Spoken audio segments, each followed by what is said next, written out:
I'd like to introduce you to our first speaker, Mr. James D. MacKenzie. He's a leading expert in the design and delivery of interactive training and private coaching. He speaks on topics that range from how to present yourself to how to successfully resolve conflicts in a professional setting. So what I'd like to do right now is just without further ado, bring up Mr. MacKenzie. Thank you so much for joining us. Please welcome. Thank you, Dr. Cottle. Thanks so much. Appreciate it. So good afternoon, everyone. My name is Jamie MacKenzie, and for 17 years, I've been coaching folks in the corporate world on communication skills. That ranges from presence to presentation, and my clients include people in all different industries. This is somewhat of a first, so I want to thank Dr. Pedowitz and the board for taking a flyer on me to bring me in and help a group of physicians with your communication skills. Now, full disclosure, in my early career as a consultant, I spent a lot of time with some of the big pharma organizations, training the bright, shiny, young health science associates who would come in and try to get your minds wrapped around various drugs that might be in the pipeline and the like. And so I have a fair amount of experience training scientists in pharma companies, training people in medical device, and also both of my parents, who were attorneys, did a huge amount of medical malpractice defense in their careers in Michigan back in the 70s and 80s. So their offices and our home were always filled with physicians, and I have a great love for your profession.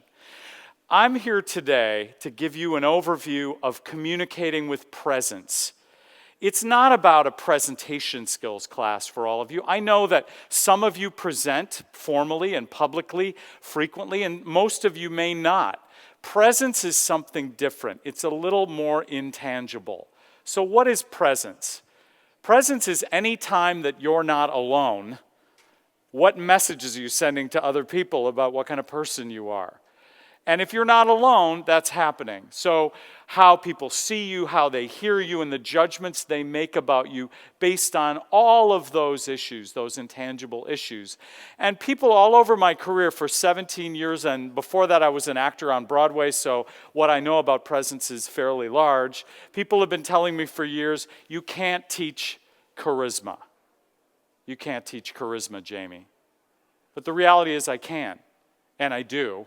And I will today. It's a set of learnable skills and tools. Now, why would you hire a consultant guy who works with corporate types at Goldman Sachs and Nomura and Deutsche Bank and law firms like Milbank Tweed or whatever to come in and work with a group of physicians? Well, when you're in front of people, the stakes are extraordinarily high. So as Dr. Pedowitz explained to me, his whole goal for the whole year that he takes over the organization is to help you enhance your communication, to make sure that in all of your interactions within the hospital, with your colleagues, with your patients, with nurses, anybody that you deal with, you're enhancing those relationships, that you're building a sense of trust with people. He wants, and I say this all the time to everybody I coach, he wants you to talk to folks. There's so much electronic communication, and some of it going on right now. But there's so much electronic communication in our world today that it's hard to remember that your impulse to respond to that text or to respond to that email might be better served by picking up the phone or running down the hallway and grabbing that person for a quick face-to-face. So we're going to go through a series of best practices. I'll show you the agenda in just a moment. And I guarantee you that you will find that the 2 hours I'm in front of you today contain several very practical, useful, and simple and easy to apply tools and skills. You'll be able to walk out into the exhibition hall on the break and apply some of these things as you have conversations with those folks out there in the hall. So here's a list of randomly chosen great communicators. You can't really make any political assumptions about me based on who's on this list. You see Winston Churchill up there and Ronald Reagan, whose nickname was the Great Communicator. Then you have President Clinton, and the President Obama seems to veer widely between soaring speech giver to wonky professorial guy who stammers and hesitates and hems and haws. Then we have Steve Jobs, very interesting communicator, not like any of the rest of them. Diane Sawyer, Oprah, and of course Tom Hanks. So what happens in the room when these people speak, different from anybody else? Just call it out, try to make me hear it. What do they do? What's the magic that they make happen that other people don't as communicators? They make you like them. There was a part at the beginning. They lie, yeah. A little bit of political agenda there, but okay. I don't know if Oprah lies, but she might. So what else happens? Besides they make you like them. And they might actually move forward on an agenda that people, Ronald Reagan convinced the whole country we needed to invade Grenada, right? For our national security. I've been to Grenada. Has anybody else been to Grenada? I met someone. Yeah, it's lovely, but I don't feel it's a threat, right? Then what happens when Oprah endorses a book? People buy the book. So what I do is commonly called or characterized as the soft skills. And I really hate that moniker because there's nothing soft about leadership. And if you're going to lead, and leadership means you get to people to follow your lead, then you have to be able to communicate well and clearly and build trust. So what these people effectively do is build trust. And notice how fundamentally different one is from the other. Churchill to Steve Jobs, generationally, just the whole style, radically different. But you can just picture Steve Jobs on the stage in the black jeans and the black turtleneck, and he slips the iPod Nano out of his pocket, and the crowd goes wild, right? Almost doesn't have to say anything. Very different from a soaring politician, right? So you, a more effective communicator in all your meetings, all your calls, to make sure that when you ask for something from a colleague, when you request a patient to follow a particular procedure that you want them to have, or to take a medicine that you're looking to prescribe to them, that they trust you, that they like you, that in every interaction, and frankly, the customer service, and this is what bedside manner effectively is customer service. The customer service surveys always tell you that it's the act of one person who gets a little snippy, doesn't take enough time, doesn't return your phone call, doesn't give you an email, who causes you to slam down the phone and say, "That's it, Verizon is dead to me," right? And you've done it. I know you've done it because of one person's action. If you listen and take in and practice the skills that I'm putting out there for you today, I guarantee it will never be because of your actions that happens, that somebody decides to shop for another doctor. I will say I have shopped for another doctor based on the staff of a doctor that I liked very, very well. And I'm still with him, but one of these days I just have to tell him that his staff is making me crazy. What does present look like? If I could have you tell me what charisma is, what are the elements that make up charisma for people? Call it out for me. What does a person physically need to do to create a sense of charisma? Here's someone coming down the aisle. He looks very charismatic. You know? I would bring someone up. I'd have to give them my microphone, but I would bring someone up if they were willing to introduce themselves to the group, and you could talk about what makes charisma. But I think the microphone is a bit of a challenge because it's underneath my jacket, and I don't want to take my jacket off in front of all of you. So let me tell you what breaks it down, what it's broken down into. Elements of eye contact, body language, vocal energy, a sense of ease and relaxation, language itself, and something less tangible called energy. Energy is like electrical current running through your body, and it can be very, very quiet and slow, or it can be very, very loud and much, much bigger. So that's what we mean when we talk about presence. Now we have to break it down for you. Here's the agenda, which is pretty action-packed for only 2 hours. We got almost everything but the kitchen sink into Rob's proposal here today. Presence, relaxation, focus, and energy. How many of you get nervous when you have to have a difficult conversation with a patient? Show of hands, right? And who's good in the room, show of hands, at creating a sense of relaxation when everything else is spinning out of control? People are going crazy around you, right? So how do you maintain relaxation when everybody else is going crazy around you? Just call it out.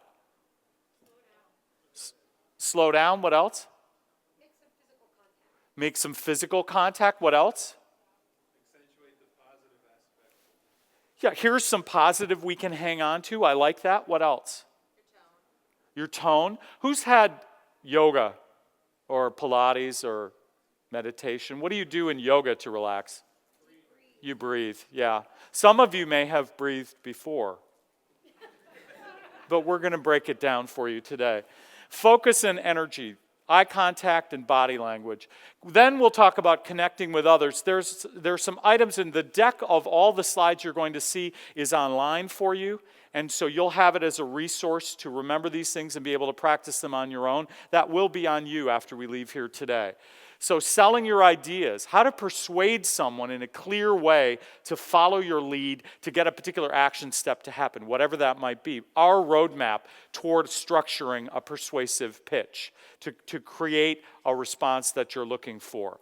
Then, listening skills. Because the heart of bedside manner has to be listening skills. So you've probably heard that. I'm going to cover it in 3 minutes, but I want you to make sure that you're applying good listening skills. Even though you only have 15 minutes with a patient, maybe even less, you've got to be able to build trust by using active listening.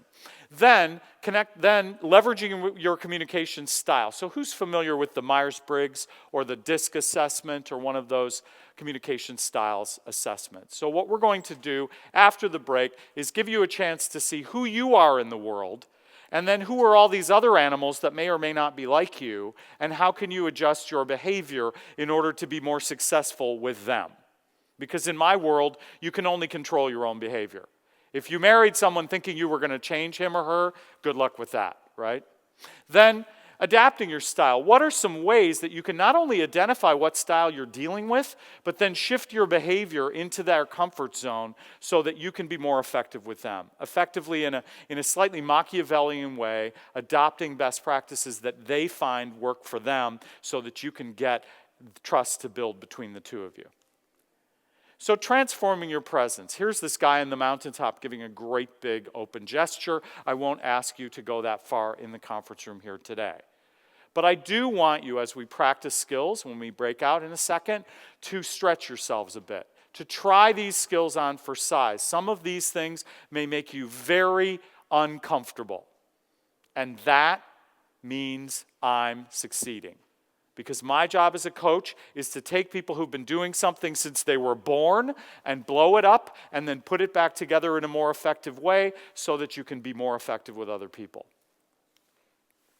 3 principles of presence for you today. We have relaxation, focus, and energy. So here's this woman. She's not really on the beach. She may be in the OR. And things are really not going all that well. But somehow, she's created an oasis of calm. So what are the fundamentals of nervousness versus relaxation? Emotional and physical. The emotion is the noise in your head. That little voice that parks up here. When I was an actor on Broadway, we used to call that the critical voice. You know that voice. Does it ever say, wow, way to go, you're so good. They are so loving this. They are really having you today. I don't think so. That voice's job all the time is to chip away at your self-confidence. And the most confident people I know, CEOs that I've coached privately, managing partners of law firms, you name it, all over the world have told me that certain things push their buttons and make them nervous. So my job as the coach is to turn down the volume on that voice that makes you nervous and replace that voice with other voices that support the overall enterprise of strong and confident communication. Then, the physical. What you're doing physically changes your physiology. There's a great TED Talk on YouTube by a woman named Amy Cuddy about body language. Has anybody seen it? It's 20 minutes of your life you'll never get back again. I guarantee you, you will find it extraordinarily useful. The woman's name is Cuddy, C-U-D-D-Y. It's on YouTube in the TED Talks. So physically what you're doing can either build your nervousness and enhance that nervous energy and cause it to snowball and spiral out of control, or what you're doing physically can calm you and relax you. You may already know this, but I'm going to show you several ways to generate calm. So what are you worried about? If you had to report to these people about something that went wrong at the hospital, or you were being interviewed, or you were giving a presentation, what's the worst fear that we all carry around? What is the fundamental gut level? I know you're all very smart and highly analytical, right? What's the gut level fear that we're all afraid of when we're in front of people? They might not like me, I might be embarrassed, or I look like an idiot. This happens in first grade or second grade. Some poor kid in the classroom says something profoundly stupid, and people in the classroom laugh, or the teacher is shaming, or the nun gets upset, or whatever it is, right? And at that moment, you as a child take in that shame, that fear. Every year in the book of lists, the number one fear of America is public speaking. Public speaking. Seinfeld does a great riff on this in one of his episodes where he's at a funeral and he says, because number 4 is death, right? The number 4 fear is death. Seinfeld says, if I understand this correctly, most people would rather be lying in the coffin than up here giving the eulogy. So we're all nervous in front of other people. The trick is what you're doing physically can have some control over that. Managing butterflies. We're going to breathe. So how does this breathing thing work? I learned all this from the great Kristen Linklater. She just came back from Davos where she was teaching these skills to the world leaders and the conquerors of the universe who go to Davos in Switzerland every year. So when you breathe and the lungs expand downward, they expand upward as well, but I want you to think about pushing down in the diaphragm muscle. And when I do that, this isn't particularly attractive, but look at what happens when I get a deep diaphragmatic breath down here. Good morning. How are you today? Now that's a deep breath that supports my voice, gives me a sense of confidence, and it will relax me. If you've ever heard about biofeedback, you know that deep breathing can control nerves and cause a sense of relaxation. So everybody stand up with me. Stand up for a second. And put your hand on your belly button right here, and I want you to breathe in through the mouth. I know in yoga you breathe in through the nose, and there may be a lot of particulate matter drifting up here from the casino, but I would prefer you breathe in through the mouth because I don't want to hear you breathe when you're trying to be relaxed, right? So for me, I got a lot of sinus drama going on. I don't want you to hear that and be worrying about that. So breathe in through the mouth on a count of 3, and then take 5 counts to let that air out on a loud, sibilant S like this. So you'll exhale, and then inhale slowly on 3. 1, 2, 3. And then force the air out on 5 like that. Ready with me? Exhale. Slow inhale on 1, 2, 3. Now hiss it out. It's pretty lame, gang. All right. Notice how much air there is. All right, now take 5 counts to fill the tank. Ready? And inhale on 5. You're going to feel like you're going to explode. 4 and 5. Now hiss it out for as long as you can. Loud, loud, loud. Good. Force it out, force it out, force it out, force it out. Good, good. You feel how much air there is. That air is what sustains your voice. Now find someone close by at the table. You can turn around, the two of you turn around, find a person next to you, and in your normal tone of voice, for someone standing 2 feet away from someone, introduce yourself like this. How do you do? My name is Jamie MacKenzie. Nice to meet you. Right? Just introduce yourself to somebody at the table. Oh, good. Somebody's me out there. I love that. Excellent. So now, I want you to fill the tank with air. The secret of speaking is that you don't really need to exhale. So if I say to you, take a nice deep breath and you may begin, you don't go, how do you do? My name is Jamie MacKenzie. It's really great. If you let all the air out, there's nothing to support the voice. The way the voice works is this. The vocal cords vibrate, and those vibrations resonate in different places. When I go back to Michigan, they all perk in my nose. Hi, Jamie. How are you? The nice slacks you got there. Great.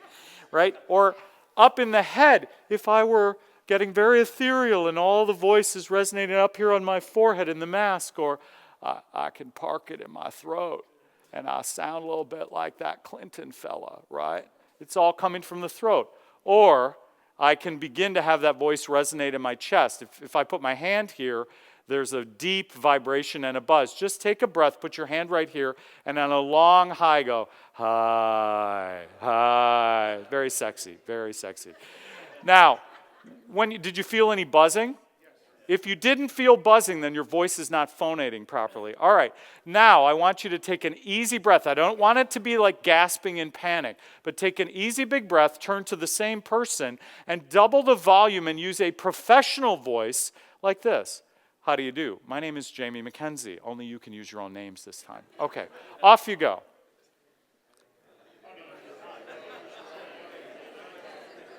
Okay, so here's my question. First of all, did the person that talked to you double the volume? Did they double the volume? And did it freak you out? Did anybody get freaked out by hearing a whole voice coming at them?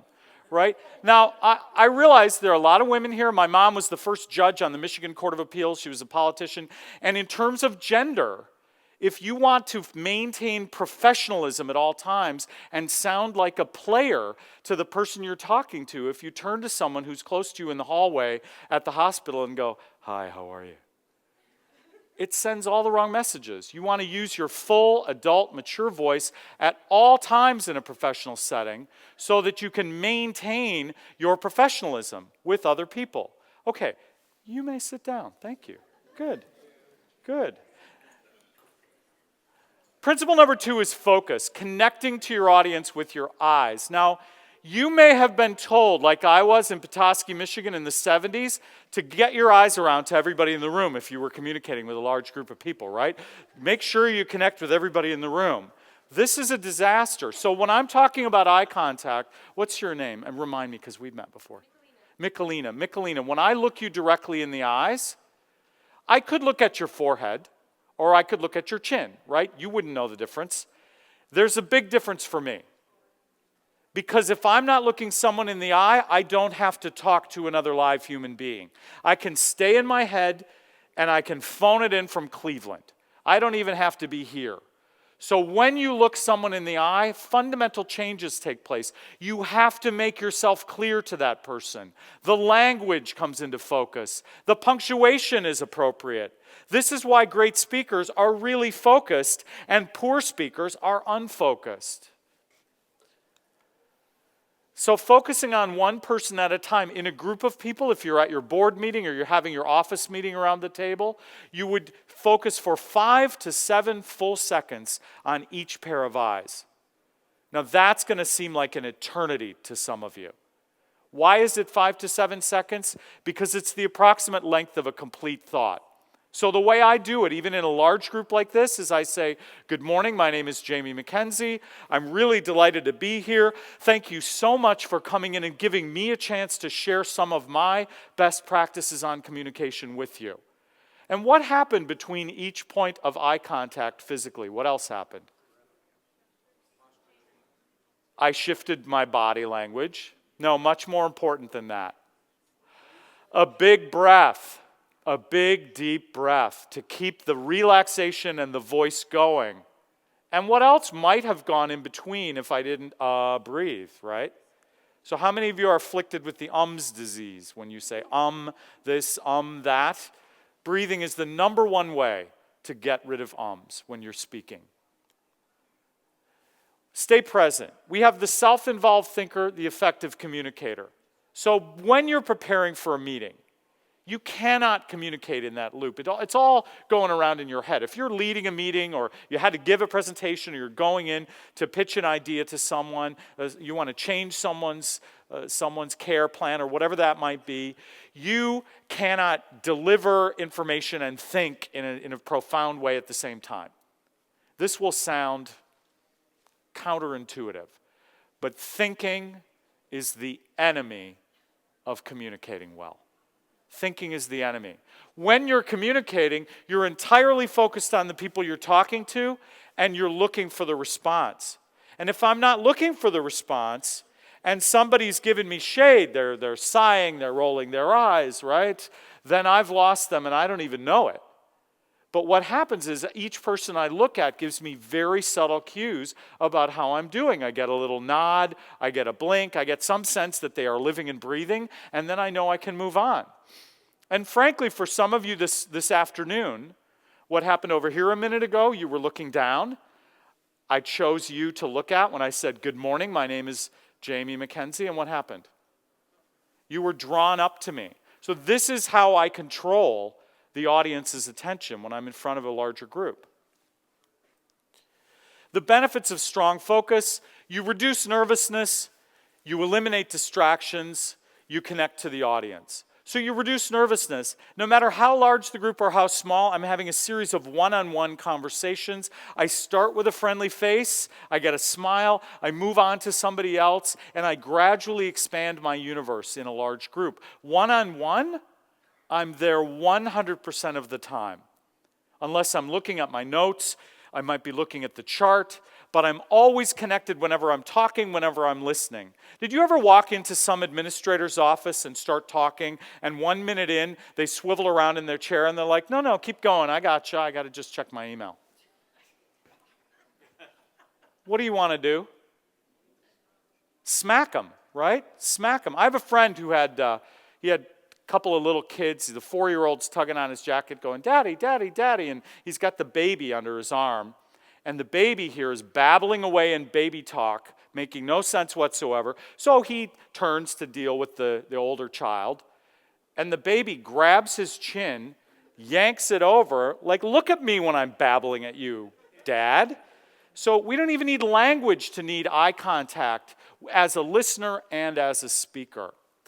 You eliminate distractions. When I'm in my own head and I'm not connected to anybody, if a phone rang out there, my eyes are going to be drawn right to it. I will be completely derailed.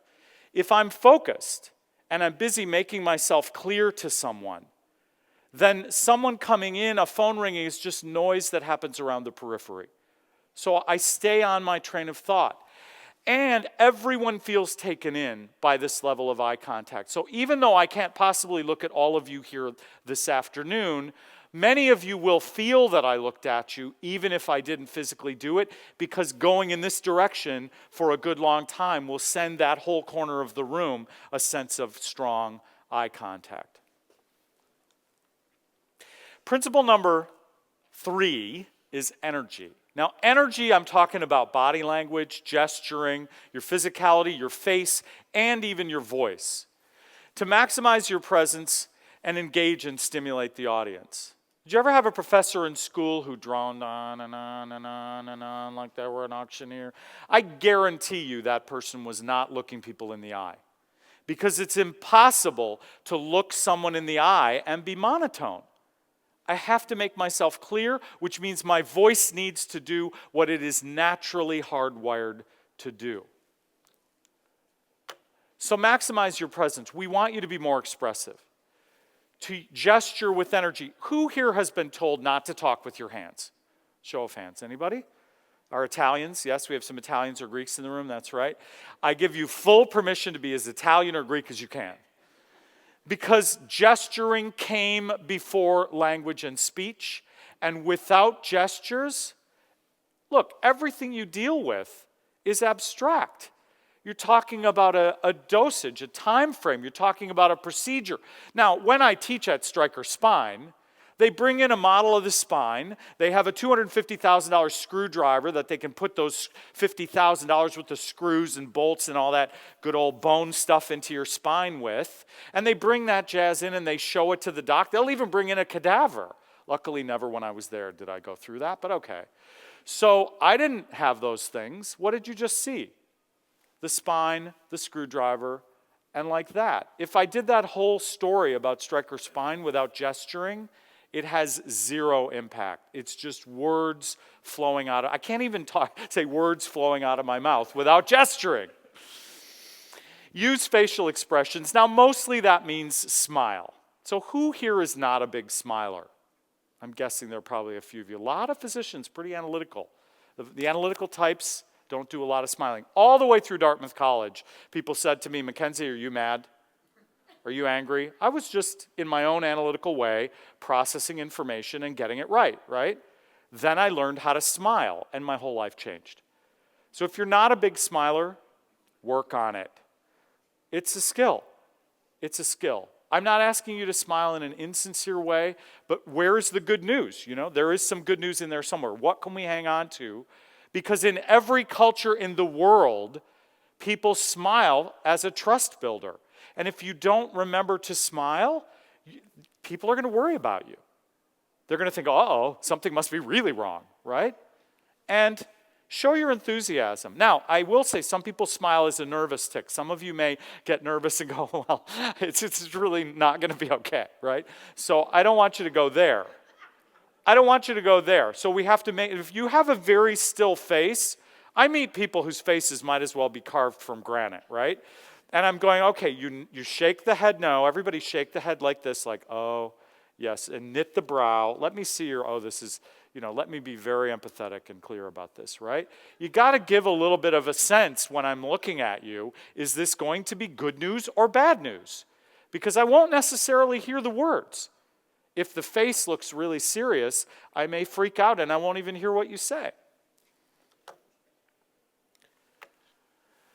Gestures. You could talk about the timeline of progress and say, look, we're expecting physical therapy to last 2 weeks, then we'll get someone to come to your home for another 2 weeks, and we would think within 6 weeks you're going to be back to most of full strength after this operation or whatever. So you see the whole timeline roll out.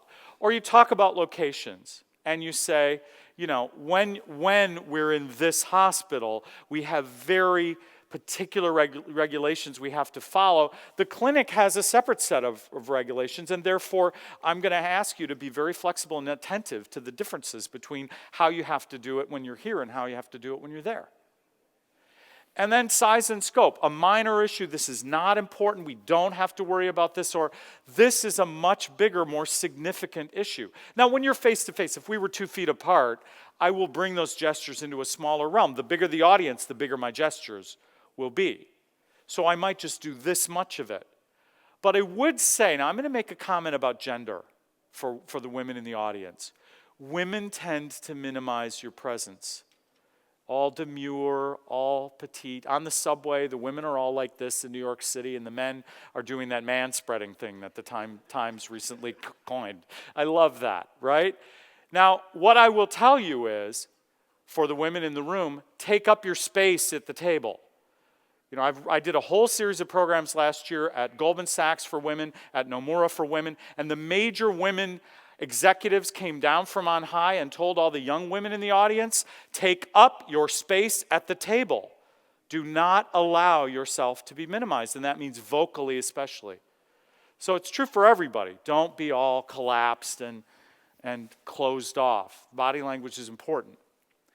Paint the picture and hold it. I'll talk about conviction and excitement in a minute. If you do a gesture, if you said, look, this blood sugar number is really spiked and I'm very concerned about it, we're going to need to get you on some medication. I don't want to put that thing up there and leave it, and then I move on to something else and it looks like my hand is stapled to the wall. But I do put it up there and retract it with some energy rather than throwing the gestures around. It's not floppy and loose. My wrists are strong. My hands are like paddles. They're sort of fluid and they're moving fluidly and they're not dropping and flopping. In terms of conviction and excitement, listen to what happens to my voice if I take away the gestures. Good morning, my name is Jamie MacKenzie. I'm really delighted to be here. Or, good morning, my name is Jamie MacKenzie. I'm really delighted to be here. So the little bit of gesturing gooses the voice. I don't know why, but it works. So if you lock down your hands, your face will still and your voice will flatten out completely. Stand with authority. We want you to find a powerful stand. So you're in the hallway, you're in the cafeteria, you're having a quick confab with another doctor. We want the hands and arms open and above the waist. Your feet should be evenly distributed. Your hips should be right above both feet evenly. So stand up with me for a second. Stand up again. And put your feet hip-width apart. However wide your hips are, that's where your feet should be, underneath them directly. Now the feet should be parallel like train tracks. I don't want to turn out. This isn't ballet class, right? So I stay parallel. Now everybody go wide on me, right? Go really wide. All right, partner. right? It's a little aggressive for the conference room or the hospital. Now bring your heels tight together. Notice you don't have that strong a platform. If I give you a little nudge, you're going to go right over. Now come back and put all your weight on one hip, right? Here we go. You just give a little of that. We're at the country club. We got the martini in the hand. It's all working just the way it should. Now what happens after even this long? This hip is screaming to the other one, help me, help me. And then you go over here. And this hip has already been warned that it's going to be exhausted. So the next thing you know, you got that thing going on. So if you tend to have a lot of nervous energy, then do this little trick. Just tilt forward over the balls of your feet and then tilt back a little and then tilt forward and land over the balls of your feet and unlock your knees and just sink in a tiny bit. Most everybody's in slacks here, pants, whatever. I'm from Michigan, I can't help it. So bend the knees a tiny bit. Notice how little it is, and I'm a little bit forward. See how hard it is to sway? You have to push off. So if you worry about nervous energy physically when you're up in front of people or you have an important whatever, this is a trick to keep you centered and planted. Now bring your hands out here and put them around a great big old turkey platter, right? And that platter is where all of the widgets, all the medications, the physical therapy, the whatever, all the things you're going to talk about are right out there in front of you on that platter. And you just pick them up and you use them and you say, look, there are already 5 physicians involved in this case. Can we get our minds wrapped around what the message is for the family here? So you put everything out in space where it wants to be. All right, now you may sit down. You may relax again. Thank you. Get in the game. At the conference room table, I sit forward on the chair.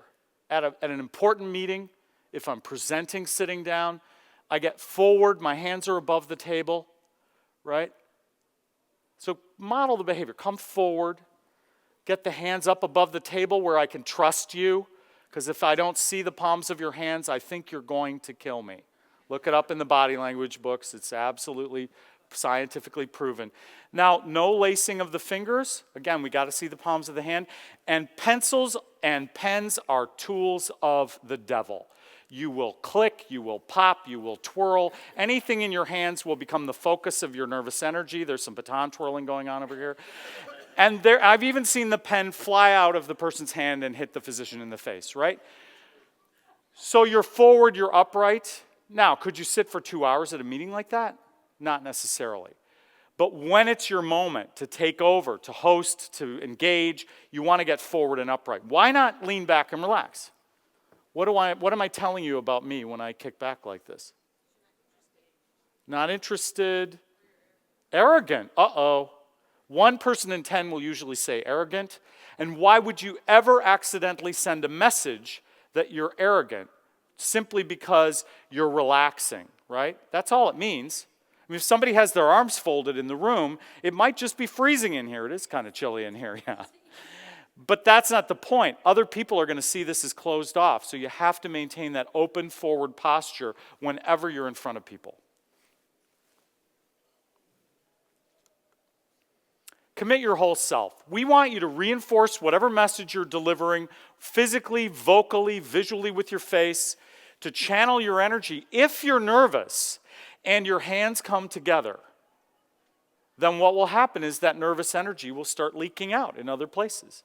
And you'll start gesturing with your head, or you'll start gesturing with your hips or your shoulders.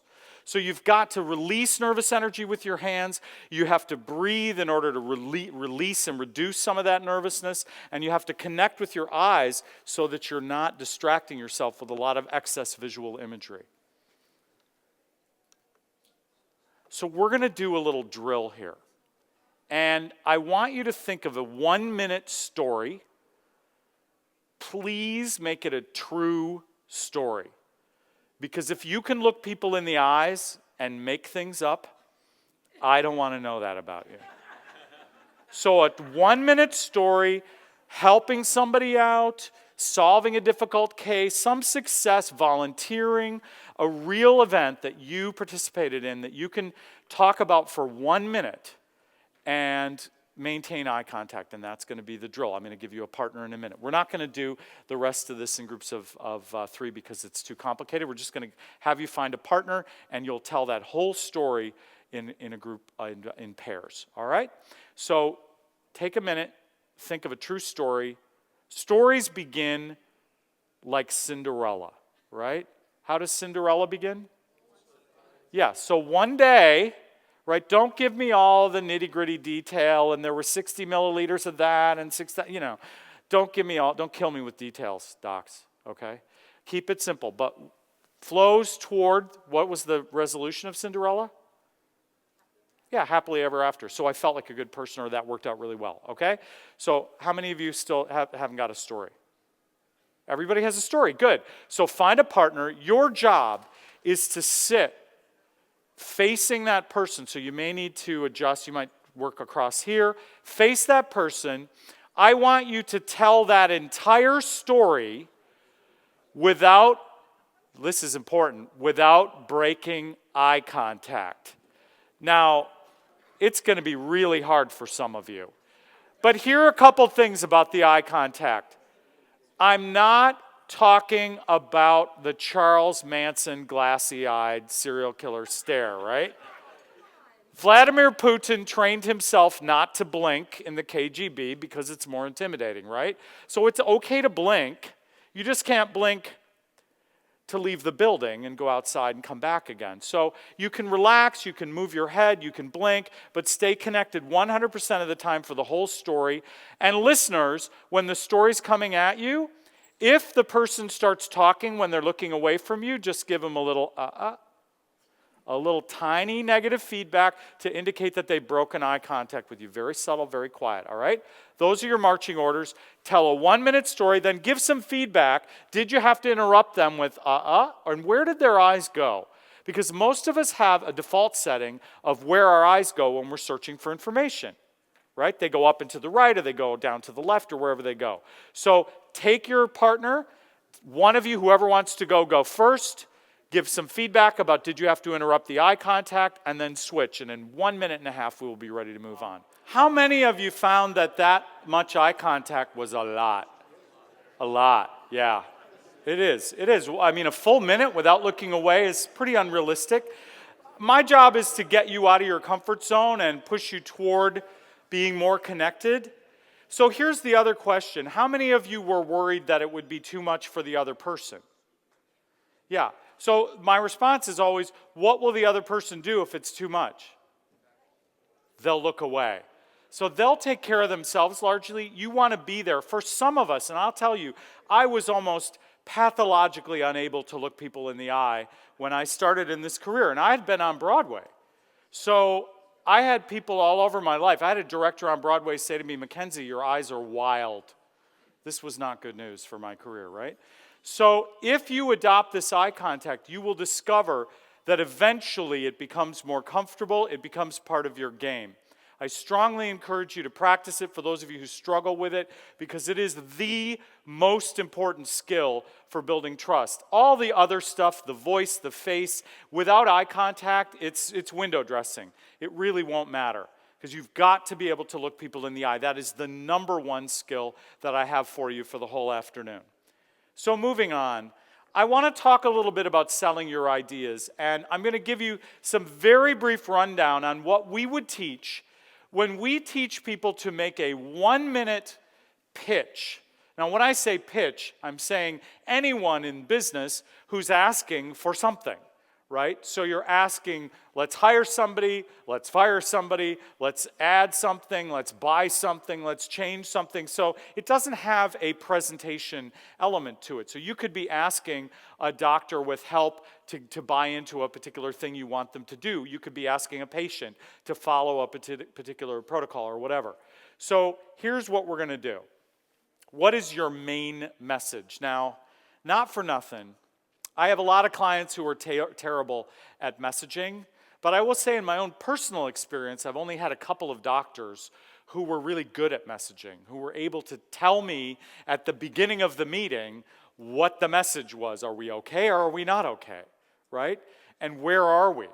So if you come into a meeting and you don't have the headline written down, and I can tell you too, when my father was dying, And I had a tremendous amount of frustration about this because one doctor would come into the hospital room and say, we're going to put you into hospice. And another guy would come in and say, you're going to go home, you're going to get through this. And another guy would say, you're always going to have oxygen, but you're probably going to be, going to have to go into a nursing home. And I finally just got them all together in the hallway and said, I don't care what you guys do, but get your act together and get one message and figure out what it is and come back and tell us.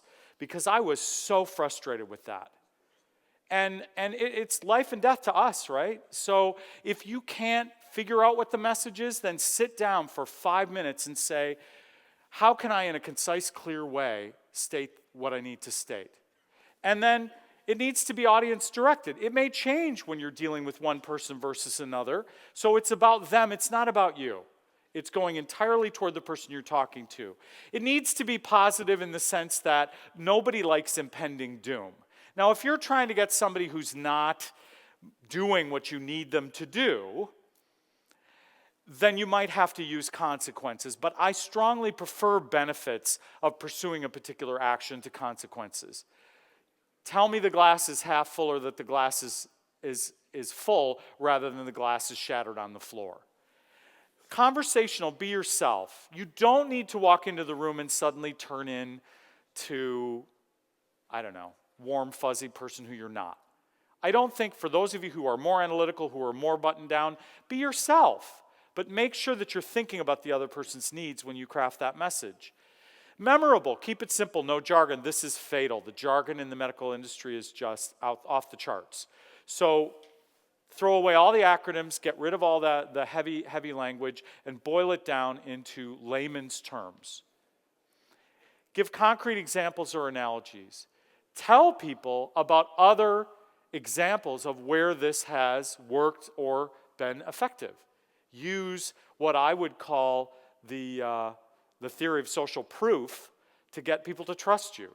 In other words, other lemmings have leapt off this particular cliff, so you can feel safe leaping off this particular cliff. That's what the theory of social proof is. That's why it's so useful to tell stories when you're trying to overcome resistance.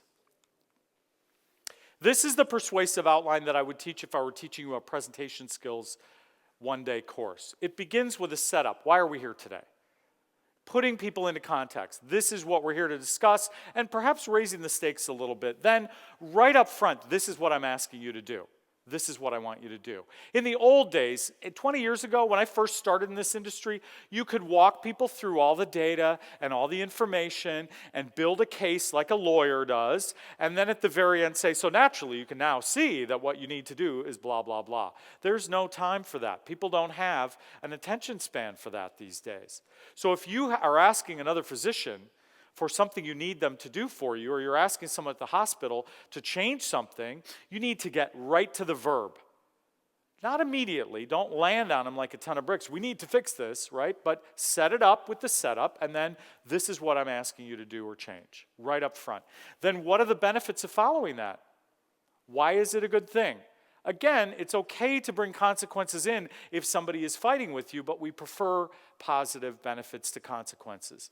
Then you got to prove it. So you may need data or a story or whatever support information you might bring to this idea that you're trying to make happen to back it up. It's not enough to say, I'm the doc, it's my way or the highway, this is what we need to do. I mean, when we're how many of you have kids, right?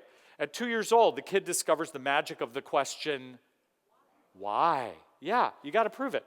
So just saying this is the reality, this is what we have to do, nobody, no matter how smart, is willing to accept that without proof. Then you summarize. So what we like is to have X, Y, Z happen, and these are the reasons that's going to work, and you might, as you break down the action steps, you might turn it over to the other person and say, so how's that going to work for you? What's the plan for making this happen? And force them to regurgitate it to you. When I'm delegating, and I don't trust or know the quality of the person's listening skills that I'm talking to, or their ability to do what I'm asking them to do, I ask them to do a task, and then I say, now just so that I know that I was clear, can you play that back for me? Or go back to your desk and summarize it in an email and shoot that off to me, because I don't want to come to this in a week's time and discover that we had a disconnect. Put it on yourself. Maybe you weren't clear. If they can't play it back effectively, then maybe you weren't clear. Every time I'm involved with coaching somebody who's terrible at giving feedback to their underlings and employees, or, depending, doesn't matter where you are, it turns out that most of those people are really rotten at delegating too. So this will save you a lot. The other thing would be to say, if anything should happen that makes it clear to you that you're not going to achieve this, the minute that you know that, you must let me know that. Because if we come to whatever deadline and it's passed and we haven't got what we need, it's too late for me to make any other arrangements. So if something comes up and you're not able to get this set up for us in a timely fashion, the minute you know that's not happening, you must let me know. Active listening. You've probably heard time and time again that listening is the key to building relationships. It's the bridge building. Who are the people we like in our lives? They're the people who listen to us. If you become a good listener to your patients, they will trust you more. It's absolutely clear, but it's not a passive sport. You don't sit there like a lump on a log. This is the noise in your head that keeps you from being a good listener. The clock is ticking, time, anxiety, maybe this isn't going to work, burnout, oh God, if one more person says that to me, I'm going to have to kill myself, right? Distraction, impatience. That's the fog in your head. What I will say in this device-driven world we live in is that multitasking is a myth. You cannot listen to somebody and be on your device. When you're with someone and you're in that conversation, nothing else can exist in the world. The heart of listening skills is open-ended questions. How many of you were familiar with the concept of an open versus closed question? An open question always begins with what, how, and why. Potentially who, where, and when. These are the reporter's questions from journalism school.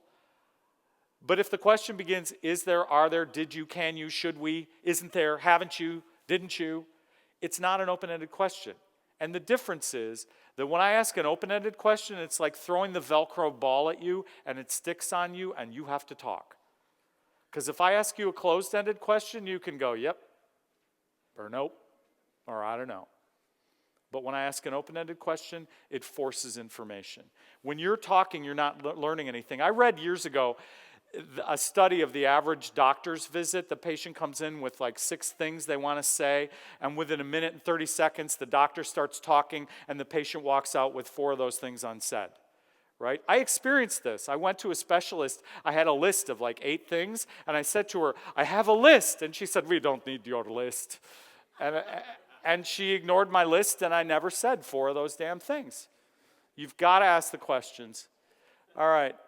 Here are some examples that I created for Robin. What do you recommend I do for this patient? What other complications are presented? Notice those are wide open. Now, an open-ended question doesn't mean you're stupid or you're not prepared, because you can make a positioning statement and say, the blood pressure level's gone from here to here in a very short period of time. Why do you think that's going on, right? So you can ask a wide open question, but you can set it up with a statement that puts the information on the head of a pin. Why did you order that particular test? How can we improve the patient outcome? How did the patient respond? These are generic examples just to give you an idea. Again, you can be much more specific as long as the question begins with what, why, or how. The one thing you want to avoid is cherry picking. Well, how can we improve the patient outcome? Should we try physical therapy or maybe a drug regimen? I'm kind of handing you what I'm hoping you're going to say, and maybe they think something entirely different is operating here. And I'll never hear it because I offered them A or B, and it might be Z. So what is communication style? It's your natural behavior. It's your strength. We want you to refine it to succeed. And it's not an IQ test. Very smart people in every category all the way around. For full disclosure, I am also an amiable. I have equal distributions on a secondary level between analytical and expressive, although the expressive is the one everybody notices. And I am not a driver. I have a driver score of like 7. Guess what style my business partner, Miss Brown, is? Driver, driver, driver, off the charts. She is an off-the-charts driver. So when we talk about style, typically, people's strengths are next to each other in the grid. If you have 2 high scores, you'd be heavy and analytical in driving or driving and expressive. It's very rare to have someone equally strong in analytical and expressive, because it would be sort of like, we need to get down to business. We're having fun. We need to get down to business. We're having fun. We do see amiable driver combinations, and frankly, I would think that to survive the medical profession, you would need to have a fair amount of driver at times to get through medical school and do all the things that you need to do.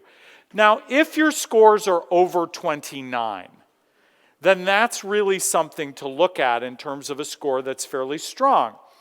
If you have a very low score, that's going to provide a serious Achilles heel for you. Those people will be a mystery to you. If your scores are evenly distributed, and I had someone a couple of weeks ago who was 21, 21, 19, 19, that's a wonderful thing, but it's also deeply confusing to the rest of us, because it doesn't feel you're on anybody's team, right? So that's a little bit odd, because nobody knows quite how to read you, but it means you could successfully move into any one of the categories. And let me say this before I continue any further. We're all capable of being all 4 of these things. What we're talking about is your comfort zone. Where is it that you live? What is the thing you like? If your back was up against the wall, what would you revert to? And in terms of this versus Myers-Briggs or other psychological testing, this is a very surface external test. It's about how you like to communicate and how you like to be communicated with. So it's external stuff. I discovered recently one of my law firm clients is doing a thinking styles test. And I took that test and discovered that I'm a deeply analytical thinker. I'm equally a thinker, but as a communicator, nobody gets me as analytical. I come across as expressive. And some of it's my history in the theater, and some of it's just naturally who I am. So what do these models mean? The language, other people use words like red, gold, green, or blue, or diamond, ruby, emerald, etc. to describe these qualities, because we don't want these words to be judgmental to you. There's no good and no bad between one style and another. But what it does do, style, is depersonalize some of the sting of other people's behavior. So that when someone is behaving in a particular way, those of you who just came in, what you're going to want to do is fill out the test, and maybe somebody can give you a hand with that and make sure that we get you on track with it, and we'll check with what your style is a little later. We'll deal with some communication style dimensions now. So going top to bottom, on the top, the analyticals and the drivers like control, but they do it a little bit differently. The analyticals control with data and information. I need another study, I need I need more data, I need more information, and I'm not willing to sign on to or even say anything until it's perfect. And every T is crossed and every I is dotted, or I'm not having it. Henry Kissinger famously used to send memos back to the State Department with a note on them that said, "Is that the best you can do? Is that the best you can do? Is that the best you can do?" And when somebody wrote yes on it, he'd go, "Good, then I'll read it. Because if it's not perfect, I don't want to read it." The drivers, their level of control is basically they like to be driving the boat. They like to be in charge. They like to be the one moving things forward. Then on the bottom, we have emotion. We have amiable versus expressive. So the amiables will ask you, "How are you?" And they wait for the answer. They listen to the whole answer, and they care about the answer. On the expressive side, these people are the talkers. They like to process it out loud. If you're having a party, you want a lot of expressives to come to that party. There'll be all kinds of fun going on. There'll be a conga line and party games you never even imagined. So the people on the left, they control and ask for information, and they ask about your feelings. The people on the right are more external in terms of delivering, driving, telling people what to do, telling people what they think. Here we have some style characteristics, starting in the analytical, which is the blue corner on the left. Prudent, logical, and low-key. These are the bean counters. These are the keepers of the rules, the regulations. They're formally dressed. They're more appropriately behaved. Everything is comme il faut, and we have to do things exactly according to the way they're supposed to be done. They're careful decision makers. Again, they won't let it go. I had a program up at Welch's, and I had a very analytical client. It took us 2 years to get that program to happen. We had to do proposals, revisions of proposals, revisions of proposals, case studies, revisions of the case studies, et cetera, et cetera. I was ready to kill myself by the time we finally did it. The drivers, independent, dominating, and decisive. These are the people who check it off their list. The tremendous satisfaction that comes from what are our next steps? What are we getting done here? What are we going to do today? What did you do for me today? And I don't mean 5 minutes ago, but right now. Let's get it done. Let's move it along. They're always moving the ball down the field. They are fast-paced, task and results-oriented. God help you if you're a very young driver and you don't have anything or anybody to be in charge of. That will be very frustrating for you because you like to be moving it forward. On the bottom, we have the amiables. These are dependable people. I always call them the glue that holds everything together because they're taking care of people's feelings. They're underneath the force field in the emotional universe, and they're dealing with the resonance of how people feel. They're supportive and respectful. They're open and pliable. Now, if you trust me, you will allow yourself to change toward my point of view. If you don't trust me, that is never going to happen. Then, confrontation averse. How many of you amiables would rather call someone at their office at midnight on Sunday night and leave a voicemail rather than have a tough conversation that might involve some conflict, right? Anything to avoid a nasty or shouting match situation. That's just painful, it hurts. They're relationship-oriented. You want to get to know people when they're amiable. You want to build trust slowly, take them to lunch, get to know their kids' names, their dog's name, get the whole relationship thing going before we ever try to make things move forward. Now, on the expressive side, these are the charisma people. They have lots of sizzle, lots of pizzazz, lots of energy. They're creative. If we're stuck for an idea, all eyes in the room will swivel to the expressive, and she'll just start firing off ideas like popcorn, and she won't care which one that we take as long as she gets credit for it, and it's exciting and fun. Then optimistic and people-oriented. These are the people where it's all about relationship. It's all about relationship. We'll order in pizza. We'll stay all night. It's going to be like a party. Who cares? We'll just have a good time. I have some iconic examples. Don't panic when you see who's in your corner. We have Seinfeld on the top. We have some presidents underneath. So when you watch a sitcom, they deliberately put someone of each of these 4 categories in a very strong dose because the audience members can relate to at least one of the characters. And then there's always conflict between the 4 characters. So has everybody seen a Seinfeld episode recently? I mean, they're in 7,000 reruns every day. So George is the analytical. He's the worrywart. He sits in the diner. He's obsessively planning a date. He says, Jerry, I'm going to say this, I'm going to say that, I'm going to do this, I'm going to put my arm around her, we're going to go here. Then he gets on the date, and the girl doesn't follow along with his game plan. Does he go with the flow? No, he gets up from the table, goes to the payphone, and calls Jerry. Jerry, she's not going along with the plan. He lives in endless frustration, George, that nothing works out according to his weird plans. Then we have Elaine, the driver. Does anybody remember the episode where Elaine sees George wearing a toupee? What does she do? Throws it out his head, rips it off his head, throws it out the window. That looks terrible, right? Everybody else is dancing around it. They're not saying anything. Action woman Elaine gets it out of the room.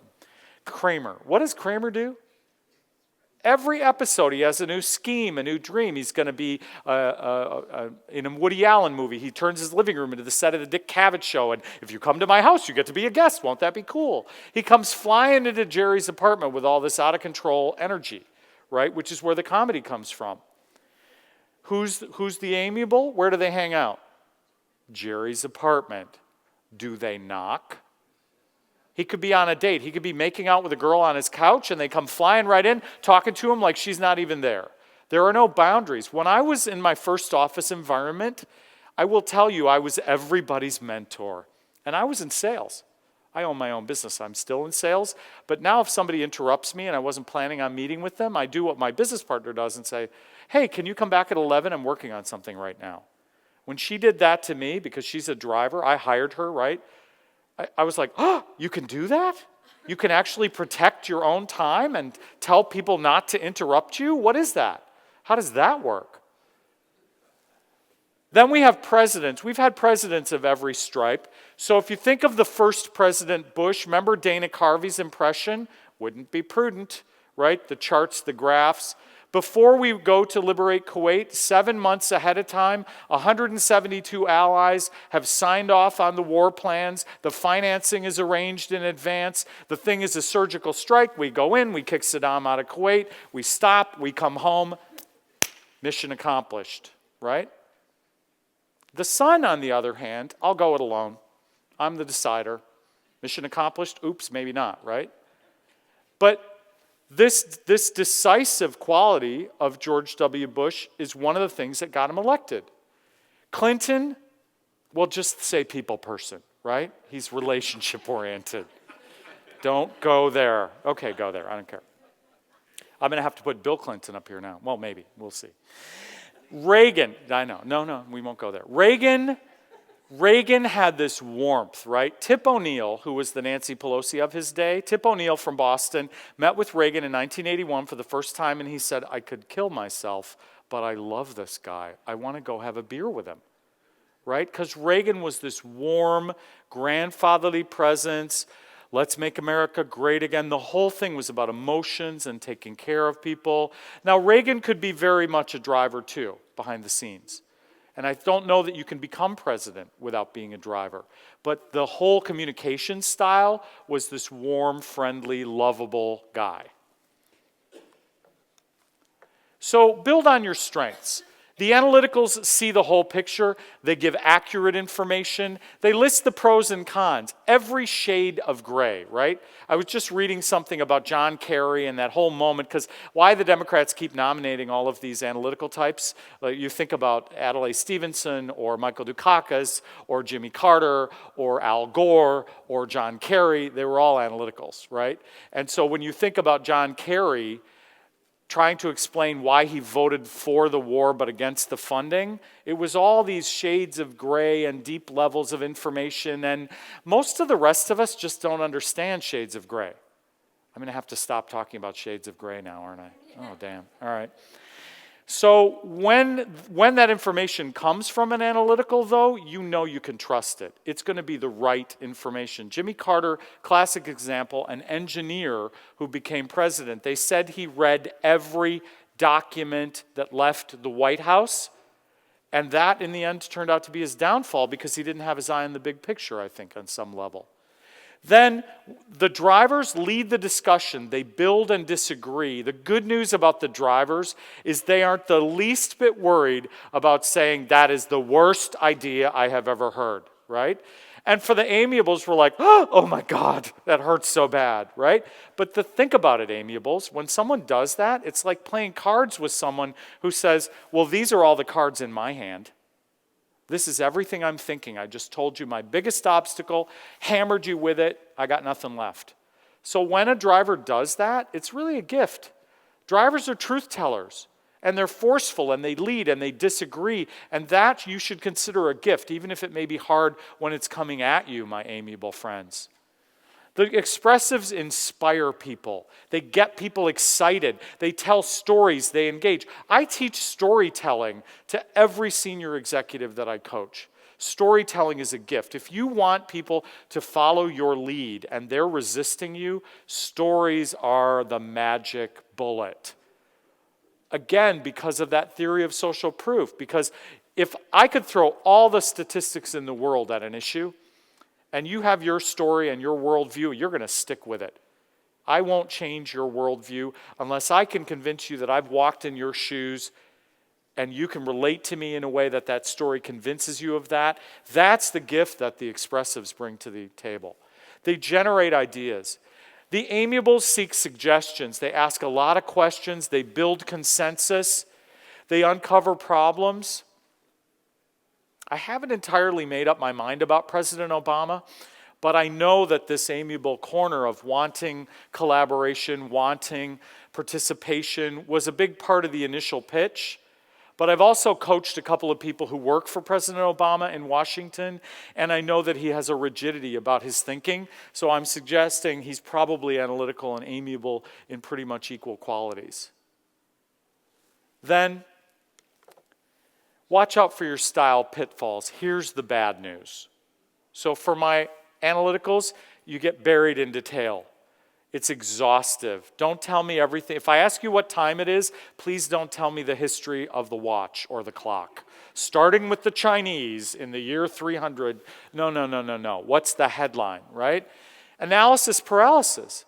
The challenge is that analyticals sit on their hands in a meeting and they hold back and they don't want to say anything because it isn't perfect.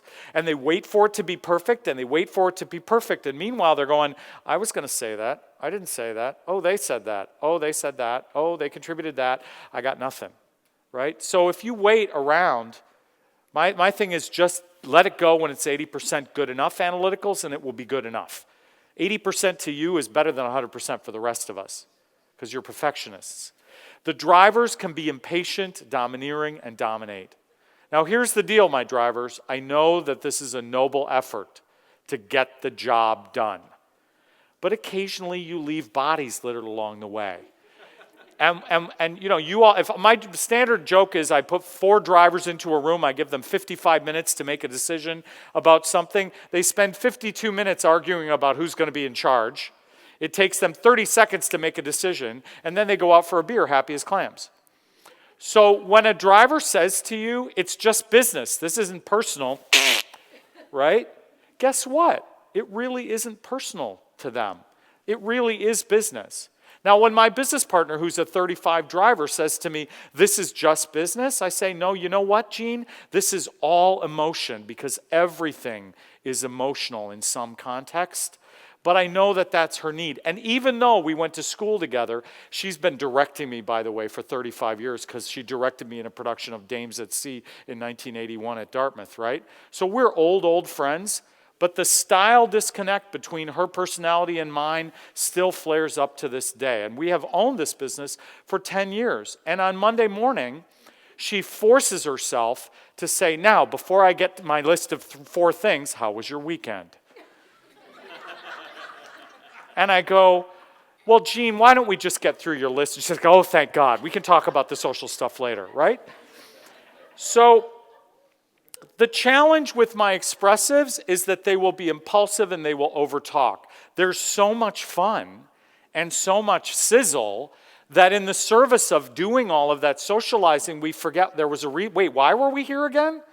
Or they will continue talking and processing, and we never collect the idea and figure out what our decision is and come to terms with it.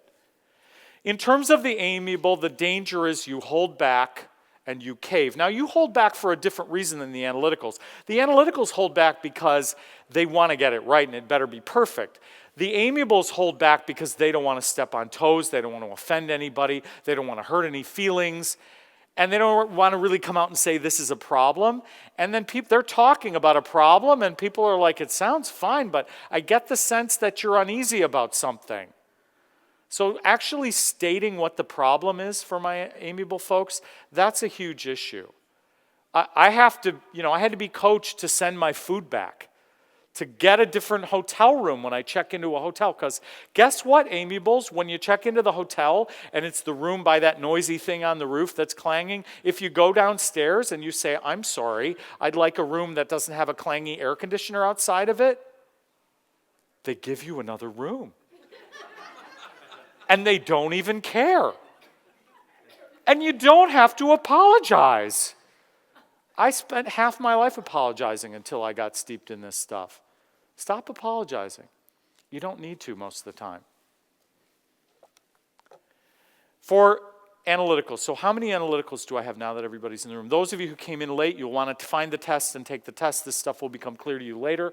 You want to focus on the headlines. Be more expressive and decide sooner. So figure out what is the main takeaway message and lighten up a little bit. You tend to listen like your dog just died. That straight face of the sour puss, right? Smile a little bit and nod. As a listener, Take your chin just like this, my analyticals, and go like this.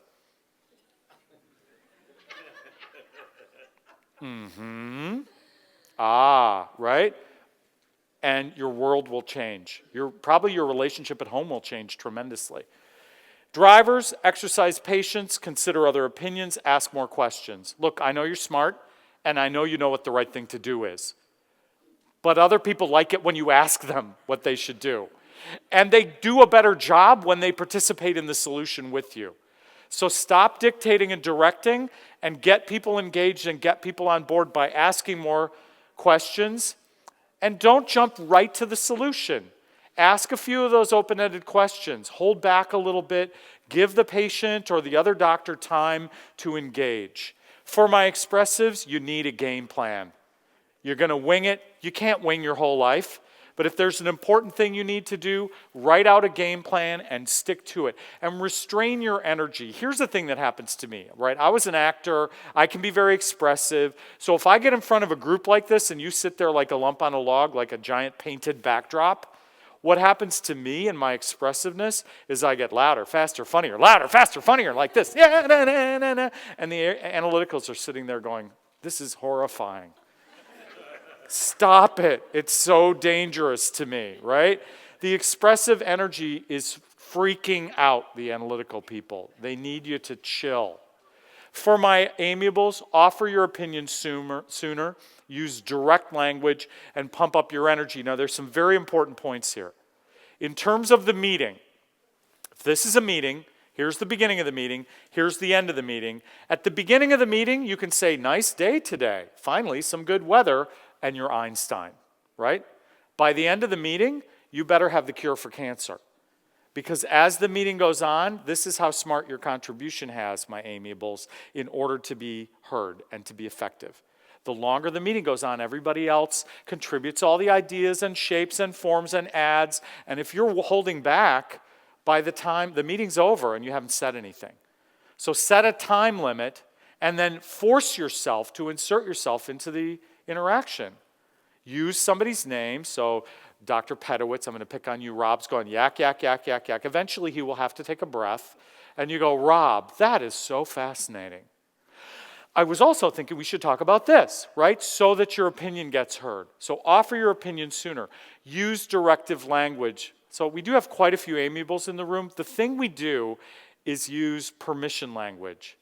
I just might want to have maybe a little conversation about, just a little bit of a kind of if it's okay with you, I don't want to step on toes here or rock the boat, but could we talk about maybe my getting just a raise? Yeah, what do my drivers think when they hear that? They're like, lock and load, right? Tell me what you want. Pump up your energy. This means more voice, more energy in the smile. That's for my analyticals and for my amiables. Adapt your style. So it's one thing, as a life issue, if you have a really high score in one of these quadrants, you need to constantly work on pulling back in that. My mantra is you give people what they need in order to get what you want from them, to be more successful. For my amiables, I will say you give people what they need because it's a nice thing to do. All right? But for everybody else, it's a bit Machiavellian. You get into somebody's comfort zone, and then they relax around you. They just feel like it's going to be okay. So how do you know who they are? You meet someone for the first time, you don't know these patients, you don't know these other doctors. You look at their emotional responsiveness, or you look at their outward assertiveness. Emotional responsiveness means, do they live in their head, or do they live in their gut of the emotional force field? Are they feelers, or are they thinkers? And you can listen to their language. The analyticals would say, thinking about this logically, we have to analyze, right? And the amiables and expressive is saying, from my gut, I just know in my heart, I trust, I believe. The language is different because they're sensitive in a different way. Then we have outward assertiveness. And the beautiful news for you about figuring somebody out is these run differently on the grid. So emotional responsiveness versus being in your heart or your head runs across the top and the bottom, and outward assertiveness runs left to right. So outward assertiveness means, are they more laid back and held back and reserved? Or are they more in your face and connected? I don't really like the words extrovert or introvert, but extroverted or introvert are easy ways to put a label on that. So let's talk about emotional responsiveness. On the top, we have our analyticals and our drivers. Those analyticals have that reserved facial expression. They make great poker players. Expressives, don't play poker. Drivers talk about tasks and goals. What's our goal? What are we going to do? What are we checking off of our list? The driver's going to come in, and you will know right away that they are results-oriented. On the bottom of the grid, these people live in that emotional force field. The feeling field from the amiables, I don't know, I just don't trust it. I believe, I think, I'm feeling it. And then the expressives, you'll see it on their face. They use gestures, facial expressions, vocal variety. I had an assistant, my first admin that I ever had named Kaya, and she was really expressive. And on Monday morning, I come in with my color-coded list of 52 things because I was terrified of not getting this job right that we had to do. But on Monday morning, I needed, as painful as it was, to say, Hiya, how was your weekend? Did you have a good time? And she would bubble and sizzle about going to the Hamptons and meeting some guy. And then after 5 minutes of that, she could focus. But if I didn't give her that chance to process out loud, I didn't really have her attention. So we were more effective by my giving her that moment of expressiveness. Outward assertiveness runs left to right. Now, introverts used to have sort of a bad name. It seemed like it was not a good thing to be an introvert, but there are all these wonderful books now and all these great things around on Facebook about being an introvert. I read the book Quiet, and I'm married to an introvert, so it was really helpful to me. So introverts are soft-spoken. The analyticals would be lower-voiced. They'll be a little more physically restrained, again, formally dressed, the button-down collar. The amiable will be slower-moving and a little bit quieter as well. On the right, we have the drivers. Somebody comes in, gives you a bone-crushing handshake and goes, Bob Smith, damn glad to meet you. Looking you square in the eye, bless you. You know what you're dealing with right away. I have a client who broke Miss Brown's hand. He broke her hand at Stryker. He took her hand, he broke her hand. And she screamed. And it's still, 10 years later, he's still mortified about it. But you can tell those drivers when they walk in who you're dealing with. The expressives are fast-paced and energetic. You'll be chasing them down the hall. They'll be like, boom, boom, boom, boom, boom, boom. Hey, Bob. Hey, Tom. Hey, do you have a good week? Hey, there'll be all this social energy as they fly down the hall of the hospital. And you'll be running after them. Now, when you figure this out, take a moment right now and think about somebody that is just your Achilles heel. You met them, and everything they need seems to be like, why do they need this thing that I don't understand? I don't get it. I mean, if you meet someone who is the same style as you, you're bonded at the hip. It's like, driver, yeah, we're good, let's go. Okay. But these other people are mysterious to you. So think of a real person. Now just let me back up. Are they on the top or are they on the bottom? That person you always struggle with, that you just never seem to figure out what they need or want. Are they on the top or the bottom? Then, are they on the right or the left? Are they louder? Are they quieter? Are they more assertive? Are they more restrained? And you have it. So what do we do with that information? For the analyticals, so how many of you chose someone, when you thought about it, you broke it down, you figured out they were an analytical? Show of hands. Just a few? All right, with that person, what are you going to do? You're going to slow down and speak more quietly. Chill on the energy level. Bring a game plan and stick to it. Prepare thoroughly. There had better not be a typo, or the whole thing goes in the trash. Ask more questions. The reason you need to ask questions with the analyticals is because they tend to hoard information. They gather information, but they don't like to share it. Information is power to an analytical. So you have to ask them a lot of questions to find out what they're really thinking. And stick to the schedule. Time isn't money to them. Time is life's blood. Like time, they're always counting time and divvying it out very carefully. Then, how many of you wound up with a driver on that list of somebody you've always struggled with? How many of you chose a driver? A few people. With a driver, speak with energy, Turn up the volume on your voice. Use direct language. Stay on point and on time. Time is money. We got things to do. We're moving things along for the drivers. Take notes. I had a boss, Myrna, at my old firm. She was training a new employee. This woman is wonderful and brilliant. She's telling her about the job in her office. Maria, you're going to do this. Maria, you're going to do that. After about 10 minutes, she picked up a pad and a pen and said, Maria, take notes. I'll feel better. Right? The drivers want you to be accountable. They want to know that you heard them and that you got it. And focus on the result. What are we going to make happen? What is our end game here? How many of you wound up with an expressive on that choice? So you picked an expressive as the person you were thinking about. So ramp up your energy, engage with lots of eye contact, smile and nod, open up and talk, let them brainstorm out loud. Give them their chance to process and bubble and sizzle and do all those things they need to do. For the amiables, did anybody choose an amiable for this person? With an amiable person, you slow down and speak more quietly. Again, like the analytical, you engage them socially, get to know them on a social level. Draw them out and nod, so you ask a question. Here's the trick. When you ask a question to the two groups on the left, you count to 5, my drivers and expressives. You go, so how have you been? 1, 1,000, 2, 1,000, 3, 1,000, 4, 1,000, 5, 1,000. Because most of the drivers and expressives, you'll go, so how have you been? Well, I've been fine, and blah, blah, blah, blah, blah. We'll never hear the answer, right? So the analyticals want to make sure they get the answer perfect, and the amiables want to take care of you with the answer. That's why you need to count to 5 and wait. Include everybody. The funny thing about the amiables is you'll be worrying about everybody. You'll say, oh, he picked on Rob. Is Rob okay? I hope Rob's all right with that, because justice and fairness is very important. So if you appear to be dismissive of someone in the room or not taking care of someone in the room or just ignoring someone in the room, that's a deep offense to the amiable, even if you're not doing it to them.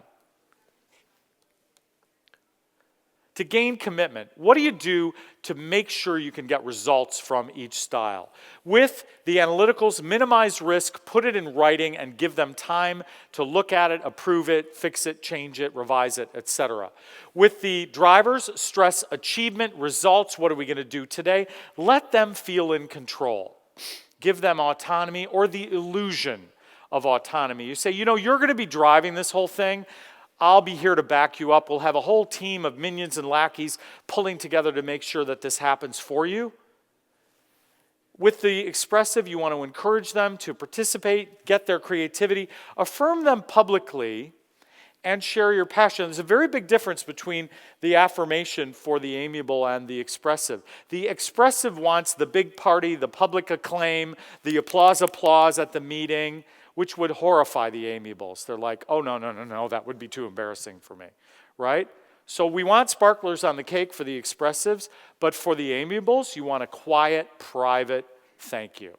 We're so grateful to you for the wonderful work you did. Thank you so much, privately. Then for the amiables, make them comfortable, don't push, and show fairness and respect. So for those of you who took the test, and I know some of you may not have gotten to it, do you feel like we got you in the right category? Yeah? Are we on target with this information? What questions would you have? I have a few minutes now, and I'm gonna ask you to do an exercise in just a second. What questions about style do you have? Let me add one thing that I think might be useful to you. Typically, when we get into a relationship with someone, we often choose someone who is in that score that is our lowest score quadrant. So we tend to be attracted to our opposites because that person completes you and has things and gifts that you don't have, and those things drive you crazy for the rest of your life together. All right, any other questions about style? Okay, so what I would like to do is this. You have that persuasive pitch in the handout, right? On the last page of the handout? Oh, you don't have the right pitch. Okay. Take the back page of the handout, the blank page, and let me just zoom back. I want you to make a recommendation, a real-time, something going on right now, whether you're asking for something from a hospital administrator, whether you're running into another doctor and asking for their help or their participation or a change in behavior, whether you're asking a patient to follow a particular something or go through with a particular procedure or whatever that might be, I want you to come up with a real example that you can share with your person. You can change the name of the person so that we don't offend the regulatory gods in Washington with HIPAA and all that. But what we'll do is we'll use this flow of ideas. So sketch out a few bullet points about this idea on that back of that paper. Just key words. The trick here is not to write a script, because scripted anything is the hardest in the world to do. You're not presenting this idea, you're just going to run through it, right? So jot a few words in this order, and it's no problem to do what I call signposting. Let me just give one little bit of value to you if you're making a quick pitch to get something to happen. In my experience, 20 years of doing this, powerful people signpost their ideas. They come in and they say, hey, it's great to see you. Here's my main message that I want to offer up today. There are 3 things I'm going to cover that relate to that. Number 1, number 2, and number 3. So in this case, that's the benefits. So I'm looking for you to put this patient on a course of whatever antibiotic, and these are the reasons I think we need to do that right now, right? We're going to get at this, we're going to do this, we're going to do this. Then you go through number 1, number 2, and number 3, and you come back to the conclusion and you say, so what I'm asking for is this for the following 3 reasons. What do you say? Right? So the conclusion restates the recommendation and benefits in 1 sentence. So take a moment, scope out a real recommendation that you would make about a real patient, change the name, and that should take you about 40 seconds to a minute. You might not have a lot of heavy proof here. You might have some level of data or proof that you want to bring 1 fact or 2 in to back up those benefits. Am I clear? You're ruminating, all right? In a minute, I'm going to ask you to pick a partner and ask this person to play that audience, whoever it is, hospital administrator, doctor, patient, nurse, whomever. As long as it's real to you, that's the thing to me. Don't make it playtime. Choose a thing that's going on right now where you have to have a difficult conversation with someone. You say, you know what? I think we're going to have to do X, Y, Z, and these are the reasons I think that's important, right? The only way that what I teach really lands on people is if it's real for them. I don't believe in generic case studies or fantasy land or, let's recommend that we move our practice down to Bermuda so that we can play golf with Mike Bloomberg on Friday afternoons, right? Who cares about that? That's playtime. So make it real. I'm going to use this Communicating with Presence and Impact reinforcement plan on the back. And I want you to watch something I call the breathing arc. So the breathing arc is the distance between each pair of eyes that I'm looking at and my notes. And all I'm allowed to do when I go down to my notes is inhale all the way down and all the way back up. And then the words on the page are what I would call a triggering device. So it's a memory device to bring things into recall so that I can simply talk about them seamlessly. So watch the way I interact by breathing and looking down and only talking when I'm looking someone in the eye. So here we go. Thanks so much for coming. I'd like to review some of the issues that we discussed at this afternoon's seminar. The program was called Communicating with Presence and Impact. It lasted about 2 hours. The first concept we covered was transforming your presence. What are all the things physically, verbally, and vocally that contribute to presence, including breathing from your diaphragm, taking a deep breath that goes down into here, and supporting your voice with that big tank full of air. Focusing for 5 seconds per person, landing on someone and staying with them until a natural stopping place, taking a breath and shifting over to another person. Sitting forward and straight, getting your hands apart, open at the table, leaning a little bit forward so that you always present an open, neutral picture for them. Take a firm stance. You see how this works? I look down. I land those few triggering words in a very simple sentence. I'm not rewriting what's here, by the way. When you write notes, just stick with the notes you wrote. Don't be creative, don't try to think. Because if I have to rewrite, did you notice I was doing that with my slides all day? That I would turn in the breathing arc and go, here's a bullet, here's another bullet. Let me talk about these bullets, right? Look, another bullet, let me say that bullet, right? So I'm not rewriting what's on the slide, but I'm always out here talking to you. I'm just kind of handing off the ideas. They come through me and they land on the audience. So that's how you're going to deliver your pitch to your partner right now.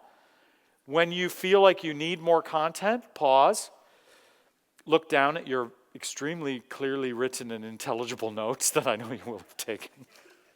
Why am I even saying that?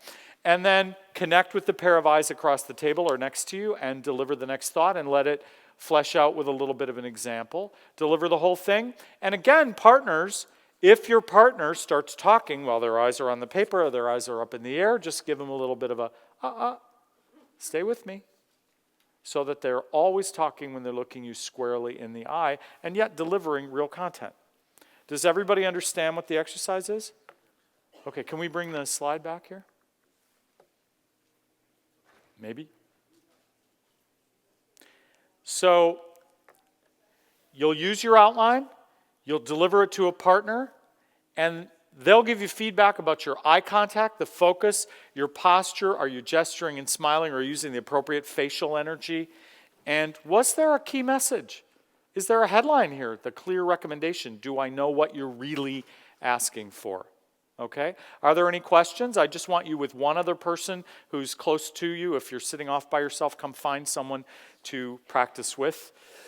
You should do this for about a minute, get about 30 seconds worth of feedback, and then switch, and then we will wrap it up, and we will be at 5 o'clock. All right, off you go, folks. How did this thing go, relaying a real idea to a partner and maintaining eye contact like this? Yeah. The key thing is to keep the breathing going. Breathe, pause, whenever you need it, look down and grab the next idea. So to wrap it up, I want to express